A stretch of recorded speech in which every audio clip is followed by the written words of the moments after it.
سلام بر وکس همانای حالتون چطوره؟ اومدیم با پارت 2 ویدیوشو یادم نمیاد.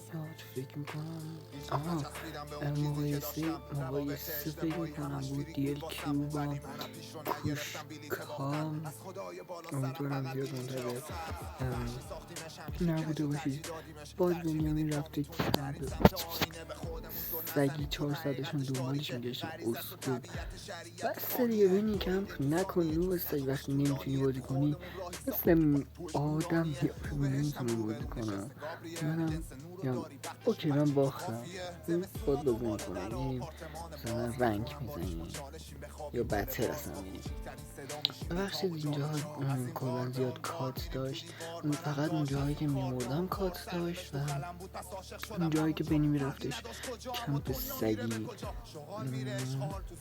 و نمیخواستم تایم ویدیو زیاد بره بالا، هم آپلودش سخت میشد، هم شما نمیتونید زیاد نگاش کنید.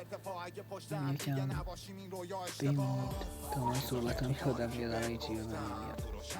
خب بچه دوباره هم میگم اگه خواستید با وب کمم ویدیو بذاریم حتما تو کامنت ها بگید، یا مثلا هر جای ویدیو بدت نمیخورد باید حذف میشد، افیتش خوب نبود، همه اینا رو تو کامنت ها بگید که ما درستش کنیم. راستی بچه ها اگه خواستید این ویدیو ها مجازات داشته باشه حتما تو کامنت رو بگید.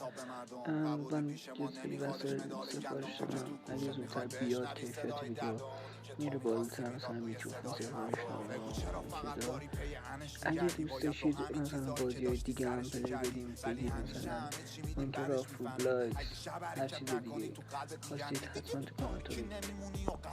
خب بچه ها اگه این ویدیو بالای 50 لایک گرفت و هولوش 50 تا سابسکرایب، بنیامین مجازات خیلی بدی میکنیم. مثلا هرچی که دوست داری تو کامنت ها بگید، فقط لایک و کامنت ها رو بهتر کنید و سابو بکوبید، زنگوله هر کاری دوست داری باش بکن. بچه ویدیو رو رد میکنید. ببخشید من کم صحبت میکنم چون که مهمونی بودم نمیتونستم صحبت کنم و شلوغ بود.